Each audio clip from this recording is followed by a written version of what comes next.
আসসালামু আলাইকুম। আমি সাইফা ইয়াসমিন নারায়ণগঞ্জ থেকে বলছি। কাছে বা দূরে, দেশ ও দেশের বাহিরের থেকে যে যেখান থেকে আমার আজকের ভিডিওটি দেখতেছেন, আশা করছি আল্লাহর অশেষ রহমতে আপনারা সবাই ভালো আছেন। আলহামদুলিল্লাহ, আমরাও ভালো আছি। সাইফা ইয়াসমিন বিটি ব্লগ থেকে অনেক দিন পর একটি ভিডিও নিয়ে হাজির হলাম আপনাদের মাঝে। আমার ভিডিওটি যদি ভালো লেগে থাকে তাহলে আমার পাশেই থেকে যেতে পারেন। অনেক দিন ধরে ভিডিও দেওয়া হয় না, তার কারণ হচ্ছে আপনাদের ভাইয়ার শরীরটা খুবই অসুস্থ ছিল। তারপর আমি খুবই ব্যস্ত, এই কারণে আমি অনেক দিন ধরে ভিডিওটা দিতে পারছিলাম না। তার জন্য আমি ক্ষমা চেয়ে নিচ্ছি। কি করব, প্রিয় আপুরা ভাইয়ারা, অনেকটা ব্যস্তর কারণে ভিডিওটা আমি দিতে পারিনি। এই কতদিন ভিডিও না দেওয়াতে আমার অনেক অনেক প্রিয় আপুরা ভাইয়ারা আমার খোঁজ খবর নিয়েছে।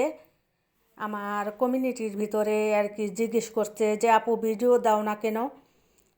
আমি ওই আপু ভাইয়াদেরকে অনেক অনেক দোয়া ভালোবাসা রইল আমার খোঁজ খবর নেওয়ার জন্য। তারপর আমি এই যে রুমগুলি ভিডিও করে নিতাছি। আমার মেয়েরা রুমগুলি সুন্দর করে গুছিয়ে দিচ্ছে, আর মেয়েদের হাতে কাজ করাই আমি রুমগুলো আজকে করাইছি। কাজ করাই না সব সময়ের জন্য, আমি করি। আজকে মেয়েরা স্কুলে যায়নি, পরীক্ষা শেষ মেয়ের, এই কারণে মেয়ে রুমগুলোকে গুছিয়ে নিচ্ছে খুবই সুন্দর করে। আর আমার মেয়েরা আমার মতো খুব সেম আমার মতো কাজ করে সুন্দর করে। আমি যেরকম পরিষ্কার পরিচ্ছন্নতা পছন্দ করি, আমার মেয়েরাও ওরকমই পরিষ্কার পরিচ্ছন্নতা পছন্দ করে। আর আমার মেয়েরা শিখছে আমার কাছ থেকে। যদি পরিষ্কার হয় তাহলে মেয়েরাও পরিষ্কার হয়, এটা স্বাভাবিক। আর যদি নোংরা থাকে, মেয়েরাও নোংরা পছন্দ করে। আমি ওদেরকে বলি কাজ ঘর দুয়ার গুছানো লাগতো না, আমি গুছাবো নে, কিন্তু মেয়ে শুনে না। যখন স্কুল না থাকে তখন আমি রুমগুলি সুন্দর করে পরিষ্কার করে, ওর ভাইয়ার রুম, ওর রুম আর আমার রুম পরিষ্কার করে দেয় সুন্দর করে। আর আমার কাজে যেমন কেউ কোনো খুঁত ধরতে পারে না, আমার মেয়েদের কাজেও কেউ কোনো দিন খুঁত ধরতে পারবে না, কারণ ওরা শিক্ষা পেয়েছে আমার কাছ থেকে। আর যখন ওরা কাজ করতে লয় আমি বাধা দেই না। কেন বাধা দেই না? কারণ মেয়েদের কপাল হচ্ছে কাজের কপাল, কেমন না কেমন কেরকম জায়গার ভিতরে গিয়ে পড়ে। তারপরে শ্বশুর শাশুড়ি যেন দোষ না ধরতে পারে, আমি এই জন্য বাধা দিই না। কাজ করে অভ্যাস থাকুক, পরিষ্কার পরিচ্ছন্নতা থেকে অভ্যাস থাকুক, রেখে অভ্যাস থাকুক, তার জন্য আমি বাধা দিই না।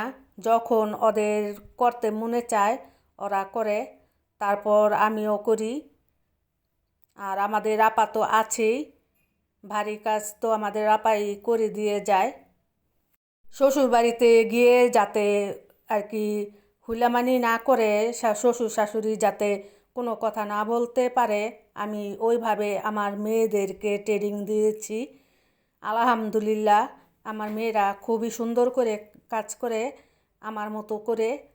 আর কথায় আছে, বাপ ভালো তার ছেলে ভালো, মা ভালো তার ঝি, গাই ভালো তার বাছুর ভালো, দুধ ভালো তার ঘি।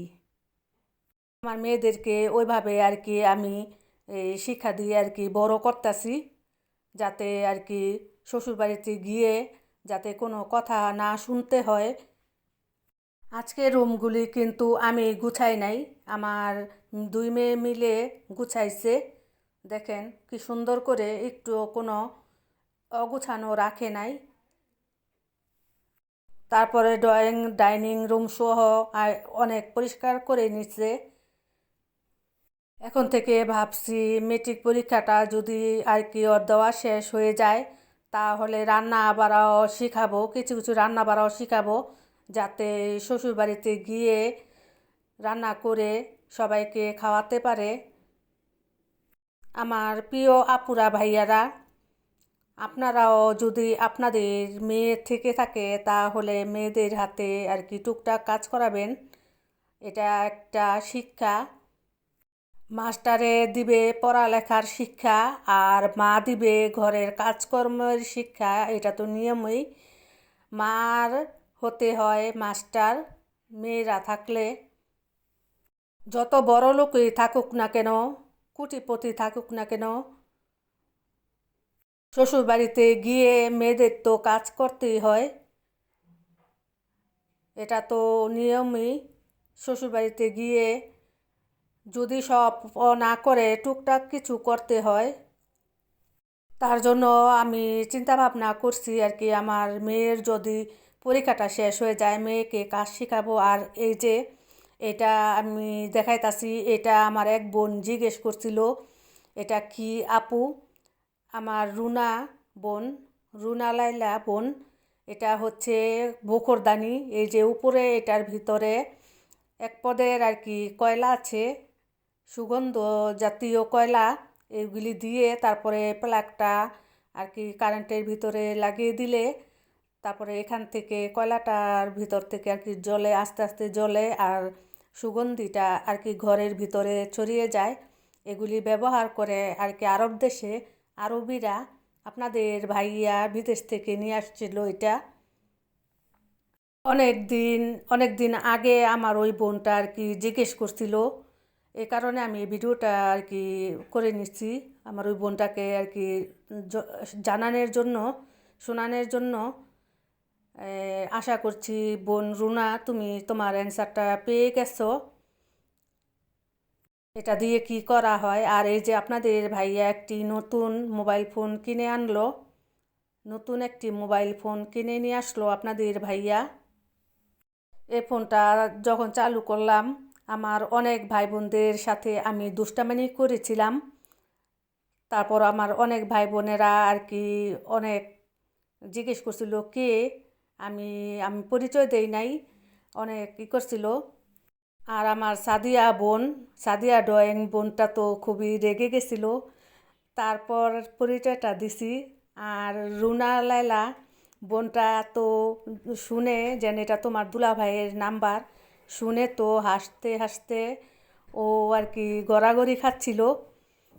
সবাই সাথে আর কি দুষ্টামানি করেছিলাম, আর কেউই চিনতে পারে নাই।